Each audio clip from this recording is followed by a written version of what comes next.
चलो फटाफट रिवीजन कर लेते हैं पूरे इकोलॉजी यूनिट को। इसमें सबसे पहले है ऑर्गेनिज्म। ऑर्गेनिज्म हमारे इकोलॉजिकल हायरार्की का स्मॉलेस्ट यूनिट है। वैसे ऑर्गेनिज्म के बारे में पूछे तो खुद के बारे में लिख देना, जैसे कि हम लोग अलग थलग रह सकते हैं और ईजिली हम लोग को देखा जा सकता है। साथ ही साथ हम लोग सारे के सारे जो प्रोसेस है, लाइफ प्रोसेस है, रेस्पायरेशन, रिप्रोडक्शन, सारे के सारे प्रोसेस कर सकते हैं। ठीक है, और इसके अलावा ये क्या एक दूसरे के साथ भी रहते हैं ऑर्गेनिज्म। इसके अलावा हम ऑर्गेनिज्म में क्या होता है, सेलुलर नेचर होता है, मतलब हम लोग किसके कोशिकाओं के बने होते हैं। क्वांटिटिव यूनिट होता है, मतलब हम लोगों को गिना जा सकता है। और हाँ, सबसे इम्पोर्टेंट चीज़, ये इंडिपेंडेंटली मतलब मुक्त रूप से एग्जिस्ट कर नहीं सकता है। नेक्स्ट है ऑर्गेनिज्म इकट्ठा होकर क्या बनाएगा, पॉपुलेशन। बहुत सारा ऑर्गेनिज्म मिलकर के क्या बनाएगा, पॉपुलेशन। ये क्या होता है, एक खास स्पेसिस जो कि खास जियोग्राफिकल एरिया में एक खास समय पे रहता है, उसको पॉपुलेशन कहते हैं। पॉपुलेशन जो होते हैं वो आपस में इंटरब्रीड कर सकते हैं, मतलब बच्चे को पैदा कर सकते हैं। साथ ही साथ देखो क्या है कि नेचुरल कंडीशन जब बढ़िया होगा तो ये क्या कर सकते हैं, फर्टाइल बच्चे को पैदा कर सकते हैं। साथ ही साथ ये जो पॉपुलेशन है वो हमारे कम्युनिटी का बायोटिक कम्युनिटी में आता है। मतलब दो तरह की कम्युनिटी होता है, एक बायोटिक एक बायोटिक। तो पॉपुलेशन किस में आ जाएगा, बायोटिक में। नेक्स्ट है आपका पॉपुलेशन एट्रीब्यूट्स। इसमें समझ लो अगर हम केवल ऑर्गेनिज्म की बात करें तो उसमें या तो डेथ होता है या बर्थ होता है। इस सेक्स में या तो मेल होता है या फीमेल होता है। लेकिन पॉपुलेशन एट्रीब्यूट में क्या हो जाता है, इसमें पॉपुलेशन के गुणों में क्या होगा, पॉपुलेशन क्या तो बर्थ रेट होगा या डेथ रेट होगा, और इसमें सेक्स रेशियो होगा। सेक्स ना होकर के क्या होगा, सेक्स रेशियो होगा। तो ये पॉपुलेशन का एट्रीब्यूट हो जाएगा। कुछ और चीज़ देख लो, एक पॉपुलेशन में अलग अलग स्टेज पाया जाता है, जैसे कि प्री रिप्रोडक्टिव फेज, इसका reproductive phase and post reproductive phase, ये तीनों पाया जाता है। और इसी के आधार पे किसी पॉपुलेशन में इसकी संख्या कितनी है, इसके आधार पे हम क्या करेंगे, पॉपुलेशन के टाइप को डिसाइड करेंगे। जैसे कि सपोज अगर बच्चों की संख्या ज़्यादा है और बूढ़ों की संख्या कम है तो बच्चा क्या करेगा, और तेज़ी से और बच्चों की संख्या बढ़ाएगा। तो इस तरह के पॉपुलेशन जो अपनी संख्या को बढ़ाएगा इन फ्यूचर, उसको एक्सपेंडिंग पॉपुलेशन कहेंगे। स्टेबल में क्या, जैसे कि जितना बच्चों की संख्या है उतना ही किसका, अडल्ट की भी संख्या है। मतलब प्री रिप्रोडक्टिव फेज वाले और रिप्रोडक्टिव फेज वाले दोनों की संख्या बराबर है, वही वाली बात, हम दो हमारे दो वाली बात। मतलब जितना मरेगा उतना ही पैदा लेगा, तो उसको क्या बोलेंगे, स्टेबल।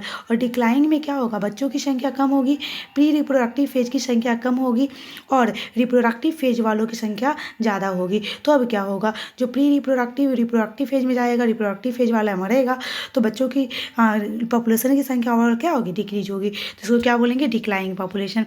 अब देखो पॉपुलेशन डेंसिटी क्या होता है, population density is equal to होता है n/s, जिसमें n का मतलब होता है कि एक रीजन में कितना इंडिविजुअल रह रहा है, और s का मतलब होता है उस यूनिट एरिया, मतलब number of unit area in a region, कि एक स्पेस में कितना मतलब कितना स्पेस है, एक पार्टिकुलर स्पेस में जितना पॉपुलेशन की संख्या होगी उसी को बोलेंगे पॉपुलेशन डेंसिटी। नेक्स्ट है पॉपुलेशन ग्रोथ। पॉपुलेशन ग्रोथ देखो क्या होता है, दो चीज़ के कारण पॉपुलेशन बढ़ेगा। अगर जन्म होगा किसी परिवार में, लोगों की का जन्म हो रहा है तो पॉपुलेशन क्या होगा, बढ़ेगा। कहीं से लोग आएगा उस परिवार में तो पॉपुलेशन क्या होगा, बढ़ेगा। मतलब नेटेलिटी के कारण और इमिग्रेशन के कारण पॉपुलेशन बढ़ेगा। लेकिन अगर मर जाएगा तो संख्या क्या हो जाएगा, घट जाएगा। वहाँ से कहीं और चला जाएगा तो संख्या क्या हो जाएगा, घट जाएगा। ठीक है, आगे देखो पॉपुलेशन साइज की बात करते हैं। तो पॉपुलेशन साइज क्या होता है, पॉपुलेशन साइज इक्वल टू होता है बायोटिक पोटेंशियल बटा इन्वायरमेंट रेजिस्टेंस। बस इतना याद कर लो, हो गया। नेक्स्ट पॉपुलेशन ग्रोथ, दो तरह का ग्रोथ होता है। एक होता है एक्सपोनेंशियल ग्रोथ, इसमें अनलिमिटेड ग्रोथ होता है, ये खास करके लेबोरेटरी में होता है। इसमें पॉपुलेशन को सब कुछ भरपूर मिलता है, मतलब किसी तरह का कोई कंपटीशन वगैरह नहीं होता है। याद रखना एक्सपोनेंशियल ग्रोथ को हम एक फार्मूला के द्वारा रिप्रेजेंट करेंगे जो होगा dn/dt is equal to b - d into n, जिसमें डी एन में एन क्या हो जाएगा, एन हो जाएगा आपका पॉपुलेशन का डेंसिटी। एन क्या हो जाएगा, पॉपुलेशन का डेंसिटी। बी मतलब बर्थ रेट, डी मतलब हो जाएगा आपका डेथ रेट, और एन मतलब पॉपुलेशन का डेंसिटी। बी - डी को हम ले लेंगे रेट आर के तौर पे, और एन एन हो जाएगा। फिर फाइनली इसको किसके द्वारा रिप्रेजेंट करेंगे, N T is equal to N naught E का पावर आर आर टी, ये याद रख लेना, एक्सप्रेशन बस याद रख लेना कि अगर पूछेगा एक्सपोनेंशियल ग्रोथ का एक्सप्रेशन क्या है, तो एक्सपोनेंशियल ग्रोथ का क्या हो जाएगा, एक्सप्रेशन हो जाएगा n T is equal to N naught e to power r t हो जाएगा। फिर सेकेंड आपका हो जाएगा लॉजिस्टिक ग्रोथ। लॉजिस्टिक ग्रोथ में क्या होगा, सब कुछ लिमिटेड होगा, मतलब रिसोर्सेस लिमिटेड होंगे तो ऑब्वियसली ग्रोथ भी क्या होगा, लिमिटेड होगा, जैसे कि हमारे नेचर में होता है। ओके, अब देखो इसमें क्या होगा, इसका के रिप्रेजेंट करेगा इसमें कैपेसिटी को, कैरिंग कैपेसिटी को। इसका जो एक्सप्रेशन होगा वो dN/dt is equal to r into n into क्या हो जाएगा, K-N/K। ये एक्सप्रेशन बस याद कर लेना, जिसमें n क्या हो जाएगा, population density at time t हो जाएगा, और r इंट्रिंसिक रेट हो जाएगा ऑफ नेचुरल इंक्रीज करके तो बतलाई हैं, वो कैरिंग कैपेसिटी हो जाएगा। देखो ये वाला एक्सप्रेशन, नीचे वाला एक्सप्रेशन दिखला रहा है आपका लॉजिस्टिक ग्रोथ को, जो कि एक समय के बाद रुक जाएगा, और ये क्या होता है, dN/dt equal to RN into K-N/K होता है। और फिर ये शो हो जाएगा, वो एक्सपोनेंशियल ग्रोथ हो जाएगा, मतलब जो बढ़ता जाएगा बढ़ता जाएगा बढ़ता जाएगा। नेक्स्ट है लाइफ हिस्ट्री वेरिएशन। ये इसमें थोड़ा इंपॉर्टेंट रखे चीज़ है कि ये लाइफ हिस्ट्री वेरिएशंस का को और किस नाम से जाना जाता है, इसको जाना जाता है डार्विनियन फिटनेस से। मतलब सबके सब अपने आप को सर्वाइव करने के लिए कोई ना कोई ऐसा तरीका अपनाएगा कि वो अच्छे से रिप्रोड्यूस कर सके और उसके बच्चे अच्छे से सर्वाइव कर सके। जैसे कि देखो इसमें कुछ एडेप्टेशन हुआ है, किसमें, सैल्मन में और बैम्बू में। ये पूरे जीवन में केवल एक बार क्या कर सकता है, रिप्रोड्यूस कर सकता है। दूसरा कुछ एग्जाम्पल जैसे कि बर्ड्स का, मैमल्स का, ये कई बार रिप्रोड्यूस कर सकते हैं। और देखो कुछ ये एडेप्टेशन है, कुछ क्या करेगा, लार्ज नंबर में बच्चे को पैदा करेगा, जैसे कि वेस्टर हो जाएगा, और कुछ स्मॉल नंबर में बच्चों को पैदा करेगा ताकि वो सर्वाइव कर सके, लाइक बर्ड्स हो जाएगा और मैमल्स हो जाएगा। पॉपुलेशन इंटरेक्शन तो बड़ा इंपॉर्टेंट पॉइंट है। देखो सेम स्पेसीज भी आपस में इंटरेक्ट करेगा और अलग अलग स्पेसीज भी आपस में क्या करेगा, इंटरेक्ट करेगा। ये इंटरेक्शन खास करके क्षेत्र का होता है। म्यूचुअलिज्म, कंपटीशन, प्रीडेशन, उसके बाद पैरासिटिज्म और कॉमेंसलिज्म, एमेंसलिज्म याद रख लेना। म्यूचुअलिज्म में दोनों फायदे में रहेगा, दोनों स्पेसीज। कंपटीशन में दोनों नुकसान में रहेगा। प्रीडेशन में प्रीडेटर शिकारी फायदा में रहेगा और शिकार नुकसान में रहेगा। पैरासिटिज्म में पैरासाइट फायदा में रहेगा और जो जिसके ऊपर पैरासाइट रहेगा वो नुकसान में रहेगा, मतलब होस्ट नुकसान में रहेगा। कॉमेंसलिज्म में एगो फायदा में रहेगा, एक में ना नुकसान होगा ना फायदा। और उसके अलावा एमेंसलिज्म में एक नुकसान में रहेगा और एक को ना फायदा होगा ना नुकसान। एक एक करके हम बतला देते हैं। म्यूचुअलिज्म, इसका एग्जाम्पल लाइकेन और माइकोरिजा हो जाएगा। लाइकेन में क्या होता है, लाइकेन में जो आपका एल्गी होता है वो भोजन बनाता है और फिर इसके साथ जो फंगी होता है वो एल्गी को नॉरिशमेंट, न्यूट्रिशंस वगैरह ला करके देता है। तो दोनों एक दूसरे को फ़ायदा पहुंचा रहा है, मतलब दोनों का फ़ायदा हो रहा है। तो इस तरह के रिलेशन को बोलेंगे म्यूचुअलिज्म। और ये एक दूसरे के बिना सर्वाइव भी नहीं कर सकते। मतलब अगर लाइकेन के एल्गी, मतलब एल्गी और फंगी को अलग कर लो तो फिर वो सर्वाइव कर नहीं पाएगा। कंपटीशन, जैसे कि दो शेर एक किसके लिए, हिरन के लिए लड़ रहा है, तो दोनों एक दूसरे को नुकसान पहुंचाएगा, एक दूसरे को चोट पहुंचाएगा, तो इसको बोलेंगे कंपटीशन। प्रीडेशन में क्या होता है, एक शिकार होता है, एक शिकारी होता है। तो शिकार का तो पेट भरता है लेकिन शिकारी का बेचारा का जान चला जाता है, तो नुकसान में हो गया। पैरासिटिज्म में जैसे कि हमारे सिर के ऊपर जो जूं है, सिर के ऊपर जो जूं है, जूं को तो फायदा हो रहा है लेकिन हमको क्या हो रहा है, नुकसान हो रहा है। कॉमेंसलिज्म में जैसे कि एक को फायदा और एक को नुकसान। ये कुछ लत्ती वत्ती पेड़ के ऊपर चढ़ जाता है तो उस लत्ती को तो फायदा होता है क्योंकि उसको हैबिटेट मिल जाता है रहने के लिए, लेकिन पेड़ को ना फायदा होता है ना नुकसान, तो कॉमेंसलिज्म हो गया। एमेंसलिज्म में क्या होता है, जैसे कि हमारे पैर के नीचे चींटी वीटी आ गया, इसके अलावा जो मवेशी उस सबके पैर के नीचे क्या सब आ जाता है, छोटे घास पतवार, फसल वसल आ जाता है, तो पेड़ को तो नुकसान हो गया लेकिन जो क्या कहते हैं उसको, बैल गाय को ना फायदा हुआ ना नुकसान हुआ। इस तरह के रिलेशन को एमेंसलिज्म कहेंगे। इसी को पूरा एक्सप्लेन किया गया जो कि मैंने समझा दिया। देखो नेक्स्ट है इकोसिस्टम। इकोसिस्टम, इसका डेफिनेशन थोड़ा इंपॉर्टेंट होता है। इकोसिस्टम किसका किसका मिला हुआ रूप है, यही आपके लिविंग और नॉन लिविंग चीज़ जब दोनों एक साथ रहता है और एक मतलब हमारे इन्वायरमेंट के जब ये दोनों फैक्टर एक साथ मिल करके एक खास यूनिट बनाता है जिसको क्या कहते हैं, इकोसिस्टम कहते हैं। अब इकोसिस्टम में क्या क्या होता है, तो सबसे पहले ये तो इसमें ए बायोटिक फिजियोलॉजिकल केमिकल इन्वायरमेंट होता है, साथ ही साथ बायोलॉजिकल भी चीज़ होती है, बायोटिक चीज़ भी होती है, मतलब निर्जीव चीज़ भी होती है, सजीव भी चीज़ भी होती है। निर्जीव चीज़ को यहाँ बोला गया है फिजियोलॉजिकल केमिकल इन्वायरमेंट, और सजीव चीज़ को बोला गया है बायोटिक एसेम्बलेंस। यहाँ पे आप ए बायोटिक भी केवल बोल सकते हो। वैसे देखो ए बायोटिक में क्या क्या आ जाएगा, आपका वाटर आ जाएगा, लाइट आ जाएगा, और सॉइल आ जाएगा, और ही टेम्परेचर आ जाएगा। और बायोटिक में क्या आ जाएगा, बायोटिक में सारा का सारा आपका आ जाएगा, क्या आ जाएगा, बायोटिक में आ जाएगा प्लांट्स, एनिमल्स, माइक्रोब्स, और सब मिल करके एक नेचुरल और स्टेबल और self sufficient functional ecological unit बनाता है। इसी को हम इकोसिस्टम कहते हैं। अब इकोसिस्टम का फंक्शन क्या होता है, सबसे पहले इकोसिस्टम का जो फंक्शन होता है वो प्रोडक्टिविटी होता है, दूसरा डिकम्पोजिशन होता है, तीसरा एनर्जी का फ्लो होता है, और चौथा न्यूट्रिएंट साइक्लिंग होता है। प्रोडक्टिविटी मतलब ये कौन करता है, प्रोड्यूसर करता है। सूर्य से सूर्य की रोशनी लिया, और फिर बाकी मिट्टी से न्यूट्रिशंस लिया, क्लोरोफिल के प्रेजेंस में ये ग्लूकोज का प्रोडक्शन करता है, और जिसको फर्दर वो आगे इकोसिस्टम में भेजता है। इसी को कहते हैं प्रोडक्टिविटी। प्रोडक्टिविटी दो तरह का होता है, वैसे यहाँ पे 3 तरह का लिखा रखा है, ये मेनली 2 तरह का होता है, प्राइमरी प्रोडक्टिविटी, सेकेंडरी प्रोडक्टिविटी। जो पेड़ पौधा सूर्य की रोशनी की मदद से जो भोजन बनाता है उसको कहते हैं प्राइमरी प्रोडक्टिविटी, और जितना बनाया सब को इकट्ठे बोलेंगे ग्रॉस प्राइमरी प्रोडक्टिविटी।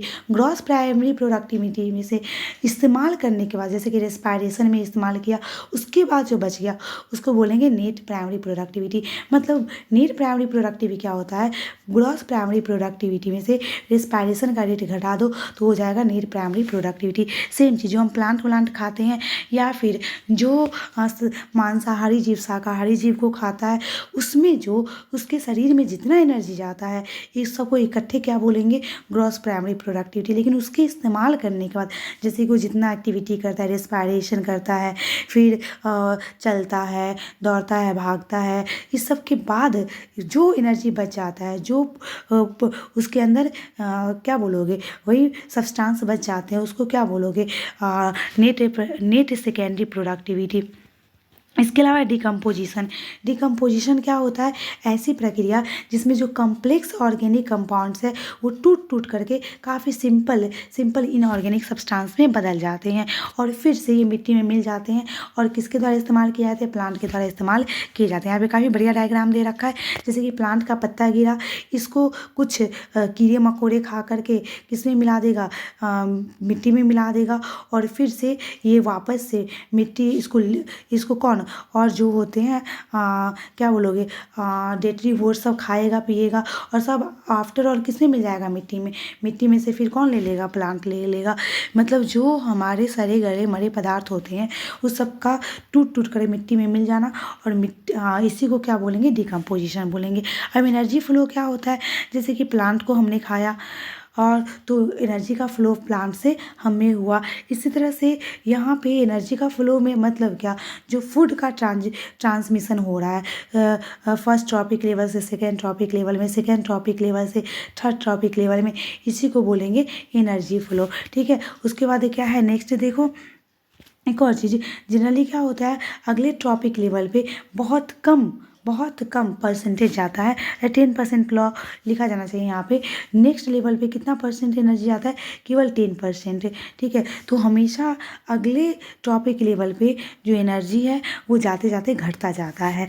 नेक्स्ट है फूड चेन क्या है, ये याद रख लेना, series of tropical level with repeated eating. मतलब जैसे घास को खाया बकरी को खाया, फॉक्स को खाया, लाइन, तो जैसे कि एक फर्स्ट टॉपिक लेवल को सेकेंड टॉपिक लेवल को थर्ड टॉपिक लेवल को फोर्थ, इसी को बोलेंगे फूड चेन। मतलब हमेशा नेक्स्ट टॉपिक लेवल अपने से पहले वाले टॉपिक लेवल को क्या करेगा, खाएगा, और एक सीरीज के तौर में रिप्रेजेंट किया जाता है। जनरली ये केवल हाइपोथेसिस के तौर पे, नेचर में ऐसा कुछ होता नहीं है। फूड चेन में किसी भी ऑर्गेनिज्म को केवल एक टॉपिक लेवल पे रखा जाता है, लेकिन वास्तविकता कुछ और होती है, जो कि कौन रिप्रेजेंट करता है, फूड चेन को। अब देखो फूड चेन जो होता है वो 2 प्रकार का होता है, एक ग्रेजिंग फूड चेन, एक detritus food chain. Grazing food chain क्या होता है, ये हमेशा प्रोड्यूसर से स्टार्ट होगा, जैसे कि पेड़ पौधे घास घूस से स्टार्ट होगा। और डेट्रिटस फूड चेन किससे स्टार्ट होगा, ये ऑर्गेनिक मैटर से स्टार्ट होगा। फूड वेव क्या होता है, अब ये एक्चुअल चीज़ होती है जो कि हमारे नेचर में होता है।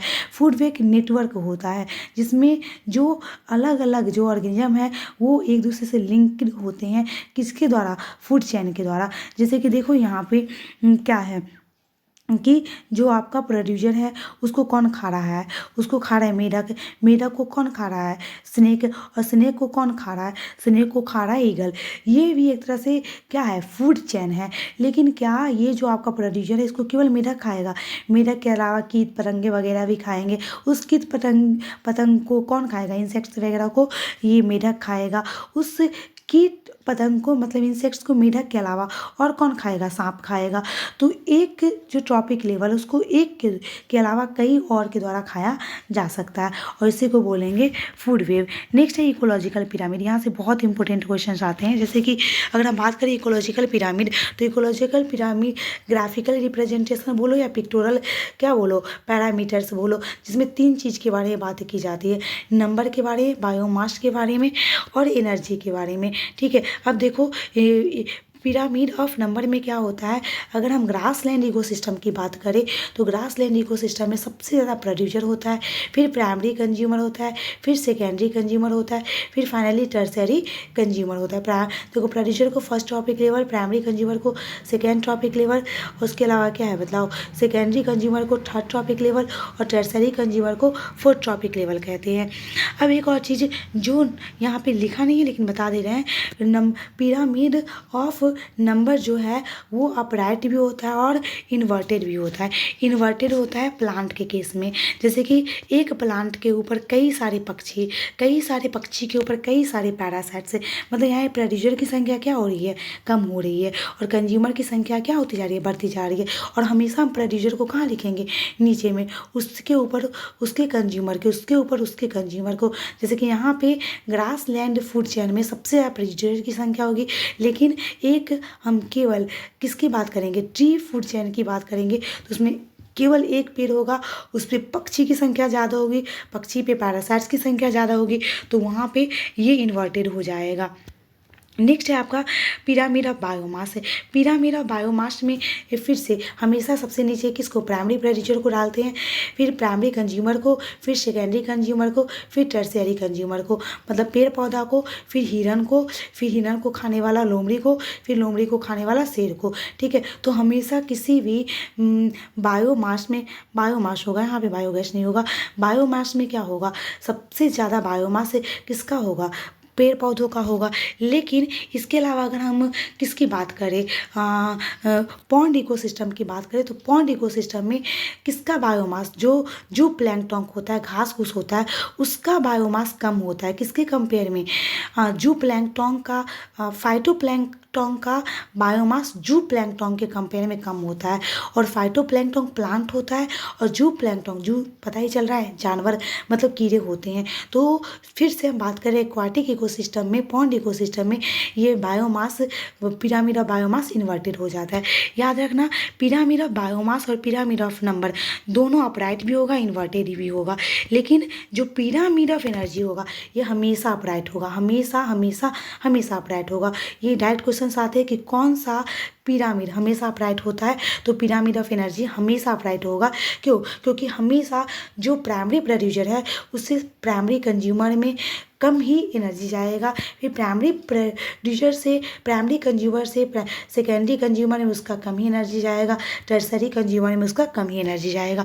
तो हमेशा क्या होता है, एनर्जी अगले ट्रॉपिक लेवल पे घटता जाता है, इसलिए ये कभी इन्वर्टेड नहीं हो सकता है।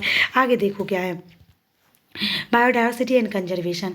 बायोडाइवर्सिटी एंड कंजर्वेशन, तो बायोडाइवर्सिटी मतलब क्या, धरती पे इतने तरह तरह के जीव जंतु पाए जाते हैं, उसी को क्या बोलोगे, बायोडाइवर्सिटी। लास्ट लाइन देख लो क्या है कि whole variety of life on earth, earth क्या कहलाएगा, बायोडाइवर्सिटी कहलाएगा। अब देखो ये 3 तरह का होता है, एक जेनेटिक, दूसरा स्पेसीज और चौथा तीसरा इकोलॉजिकल। सबको थोड़ा सा बतला देते हैं।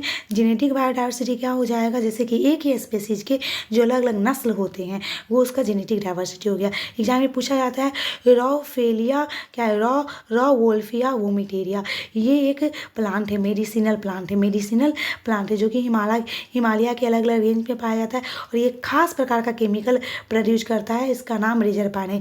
ये पूरा पॉइंट इंपॉर्टेंट है ऑब्जेक्टिव टाइप क्वेश्चन के पॉइंट ऑफ व्यू से। अब क्या है, जो हिमालय के अलग अलग रीजन में पाए जाने वाला ये जो प्लांट है, इसमें जो रेजरपाइन का जो कंसंट्रेशन होता है, जो पोटेंसी होती है, वो क्या होती है, अलग अलग होती है। समझ में आ रही है बात। और यही अलग अलग नस्ल बनाता है और इसी को बोलेंगे जेनेटिक वेरिएशन। ठीक, इसी प्रकार अगर हम बात करें इंडिया में सबसे ज़्यादा अगर किसी का नस्ल पाया जाता है, किसी का ब्रीड पाया जाता है, तो राइस का 50,000 के लगभग पाया जाता है। इसी को बोलेंगे जेनेटिक वेरिएशन। और आम का लगभग कितना, 1,000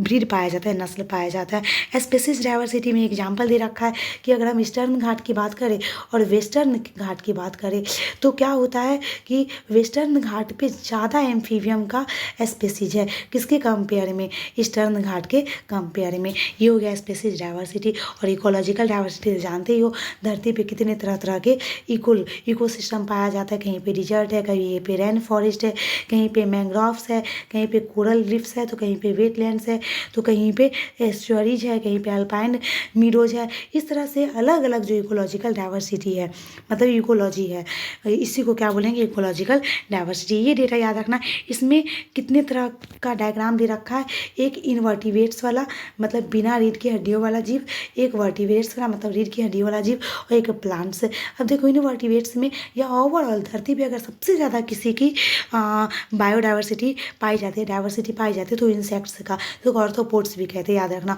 ऑर्थोपोड्स या इंसेक्ट्स का डाइवर्सिटी सबसे ज़्यादा है। इसके बाद क्या है, मतलब इसके बाद आपका मोलस्क का हो जाएगा इनवर्टिब्रेट्स में, ठीक है, फिर क्रस्टेशियंस का, फिर अदर एनिमल्स का। वर्टिब्रेट्स में सबसे ज़्यादा मछलियाँ का वैरायटी पाया जाता है, नस्ल पाया जाता है।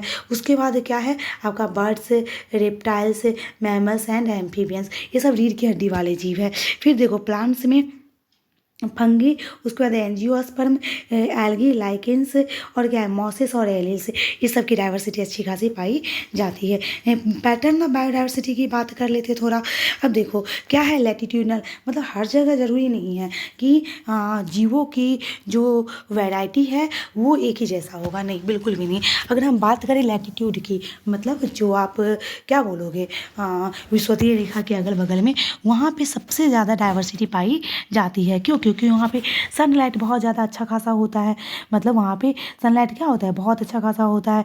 और कोई सीजनल मतलब सीजन विजन चीज़ नहीं रहता है, पूरे साल भर लगभग प्रेडिक्टेबल और एक जैसा ही मौसम रहता है, तो कोई डिस्टर्बेंस वगैरह नहीं आती है, ठीक है। बहुत अच्छा खासा सोलर एनर्जी मिलता है, जिससे प्रोडक्टिविटी अच्छी होती है। साथ ही साथ नए स्पेसीज का भी वहाँ पे फॉर्मेशन होता रहता है बिना किसी डिस्टर्ब के, ठीक है, जिसके कारण वहाँ पे डाइवर्सिटी सबसे ज़्यादा पाई जाती है। पूछा जाता है कि लैटिट्यूडनल ग्रेडियंट किस तरह से अफेक्ट करता है बायोडाइवर्सिटी को।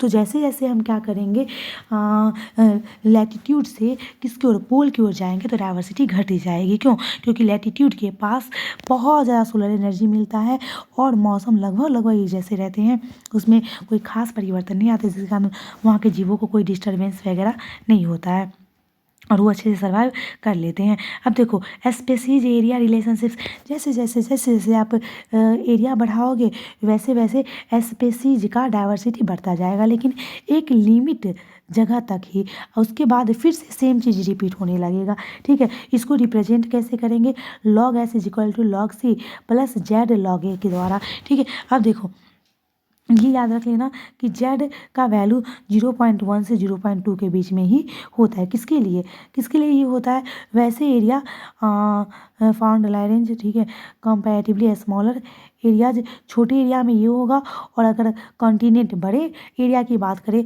तो किसके बीच में होगा, 0.6 से 1.2 के बीच में। कुछ importance of species diversity ecosystem देख लेते हैं, क्या इम्पोर्टेंस है इसका। अगर ये ठीक उसी प्रकार है कि एक तो फैमिली में कितना आदमी कमा रहा है, और केवल एक आदमी कमाएगा तो क्या, अगर वो बीमार पड़ेगा तो पूरा का पूरा परिवार क्या हो जाएगा, डिस्टर्ब हो जाएगा। इसी तरह अगर डाइवर्सिटी कम है तो अगर वो जो स्पेसीज है, वो एक स्पेसीज है, वो अगर मर जाएगा तो पूरी की तरह इकोसिस्टम क्या हो जाएगा, चरमरा जाएगा। इसलिए डाइवर्सिटी बहुत ज़्यादा ज़रूरी है। अगर ज़्यादा डाइवर्सिटी रहेगा तो हमारा इकोसिस्टम ज़्यादा स्टेबल रहेगा, कम डाइवर्सिटी रहेगा तो इकोसिस्टम कम स्टेबल रहेगा। देखो हम अभी बहुत ज़्यादा डाइवर्सिटी को, बायोडाइवर्सिटी को, जैव विविधता को क्या कर रहे हैं, लॉस कर रहे हैं, खो रहे हैं। इसके पीछे रीज़न क्या है, क्योंकि हम इतना ज़्यादा तेज़ी से प्रोग्रेस कर रहे हैं और प्रोग्रेस करने के चक्कर में हम जो जंगली जीव जानवर सब है उसकी हैबिटेट को काट रहे हैं, जंगल जुंगल को काट रहे हैं, बीच बीच में से उसको फ्रेगमेंटेशन कर रहे हैं, छोटे छोटे टुकड़ों में बांट रहे हैं, जिसके कारण वो क्या हो रहे हैं, डिस्टर्ब हो रहे हैं और वो इधर शहर में रहे हैं, भटक रहे हैं, मुड़ रहे हैं, क्योंकि उसका पूरा घर हम क्या कर रहे हैं, उजाड़ रहे हैं। घर ही नहीं रहेगा तो फिर कैसे सर्वाइव कर पाएगा। सेकेंड है ओवर एक्सप्लॉयटेशन, मतलब नहीं, जब क्या होता है हमारी ज़रूरत लालच में बदल रही है, जिसके कारण हमको चाहिए थोड़ा और प्राप्त करने का प्रयास करते हैं बहुत ज़्यादा, और इस ओवर एक्सप्लॉयटेशन के कारण बहुत सारे स्पीसीज क्या हो रहे हैं, एक्सटिंक्ट हो रहे हैं। जैसे कि एस्टेलर्स सी काऊ हो गया, पैसेंजर पिजन हो गया, डोडो हो गया, सबको हमने क्या कर दिया, विलुप्त कर दिया है ओवर एक्सप्लॉयटेशन के कारण। नेक्स्ट देखो एलियन स्पीसीज इन्वेशन, जैसे कुछ ऐसे भी स्पीसीज होते हैं जो कि दूसरी जगह से आते हैं और उसका कोई प्रीडेटर नहीं होता है, जिस कारण वो काफ़ी तेज़ी से ग्रो करते हैं और वहाँ के नेटिव स्पीसीज को काफ़ी नुकसान पहुँचाते हैं। जैसे कि हमारे इंडिया में इकोर्निया जो है वो आ गया और काफ़ी तेज़ी से ग्रो कर लिया और यहाँ के स्पीसीज को काफ़ी ज़्यादा नुकसान पहुँचाया। ठीक है, इसी को बोलेंगे एलियन स्पीसीज इन्वेशन, मतलब उसका आतंक, उसका हमला। जैसे कि हम बात करें किस लेक विक्टोरिया की, तो इसमें क्या किया गया, नाइल पर्च नामक एक मछली को डाला गया, वो इतना तेज़ी से ग्रो किया क्योंकि वहाँ पे उसका कोई प्रीडेटर ही नहीं था और उसने वहाँ के लगभग 200 स्पेसीज जो कीचलिड फिश की थी उसको उसने क्या कर दिया, विलुप्त कर दिया, एक्सटिंक्ट कर दिया, वो सबको खा करके ख़त्म कर दिया और उसको कोई खाने वाला था ही नहीं। अब देखो नेक्स्ट क्या है, कोई एक्सटिंक्शन। हाँ देखो जनरली हम अभी बोले थे लाइकेन के बारे में, आपस में एक दूसरे से जुड़ा हुआ है, तो अगर एक मरेगा तो दूसरा ही मर जाएगा। सेम पॉलिनेटर की बात करें, जैसे कि मधुमक्खी अपने भोजन के लिए किस पे डिपेंड रहती है, फूल किस में उगता है, पेड़ में। तो अगर मधुमक्खी गया और हाँ जो फूल वाला पौधा है वो अपने पॉलिनेशन के लिए मधुमक्खी पे डिपेंड रहता है, तो अगर इसमें से कोई एक गया तो दोनों खत्म हो जाएगा। तो इसी को बोलेंगे कोई एक्सटिंक्शन, मतलब एक खत्म होने से दूसरा का भी खत्म हो जाना। अब हम बचा कैसे सकते हैं, कंजर्वेशन और बायोडाइवर्सिटी कैसे कर सकते हैं, तो हमको क्या करना पड़ेगा, मतलब कैसे हम बचा सकते हैं। सबसे पहले तो हमारी गवर्नमेंट ने बहुत सारा स्टेप उठाया है कंजर्व करने के लिए, जैसे जिसमें इन सिटू कंजर्वेशन हो गया, एक्स सिटू कंजर्वेशन हो गया, या डायरेक्ट क्वेश्चन आते हैं। इन सिटू कंजर्वेशन को ऑन साइट कंजर्वेशन कहते हैं और एक्स सिटू कंजर्वेशन को ऑफ साइट कंजर्वेशन भी कहते हैं। ऑब्जेक्टिव क्वेश्चन आता है, इन सिटू कंजर्वेशन का मतलब जहाँ पे वो जीव का जगह है, मतलब उसके नेचुरल प्लेस पे उसको क्या करना, रिजर्व करना क्या कहलाएगा, इन सिटू कंजर्वेशन कहलाएगा। इसका हर एक एग्जाम्पल इंपॉर्टेंट है, जैसे कि इसमें हॉट स्पॉट्स हो जाएगा, फिर बायोस्फीयर रिजर्व्स हो जाएंगे, वाइल्ड लाइफ सेंचुरीज हो जाएगा, नेशनल पार्क्स हो जाएगा, ये सब इन सिटू कंजर्वेशन हो गया। एक्स सिटू कंजर्वेशन में क्या हो जाएगा, उसको उस जगह से उठाकर कहीं और ले जाएंगे, जैसे कि चिड़ियाघर देखते हो, जू जिसको कहते हैं, इसका पूरा नाम जूलॉजिकल पार्क्स है। इसके अलावा बॉटनिकल गार्डन होता है, इसको बोलते हैं एक्स सिटू कंजर्वेशन। आजकल क्या किया जाता है, जो इंडेंजर्ड स्पेसीज है, मतलब जो नहीं विलुप्त होने के कगार पे जो है स्पेसीज है, उसके गैमीट्स को प्रिजर्व करने का प्रयास किया जा रहा है। और प्रिजर्व किस मेथड के द्वारा किया जाता है, क्रायो प्रिजर्वेशन के द्वारा। ठीक है, फिर बाद में इसको इन विट्रो फर्टिलाइजेशन के द्वारा क्या किया जाता है, इनको इन विट्रो फर्टिलाइजेशन के द्वारा ग्रो करवाया जाता है। एक और चीज़ है क्या एक्स सिटू कंजर्वेशन में, वो है सीड बैंक से। एक्स सिटू कंजर्वेशन 3 एग्जाम्पल याद रख लीजिएगा, कौन कौन, पहला आपको याद रखना है जूलॉजिकल पार्क, दूसरा बॉटनिकल गार्डन और तीसरा सीड बैंक। तो ये हो गया आपका पूरा इकोलॉजी।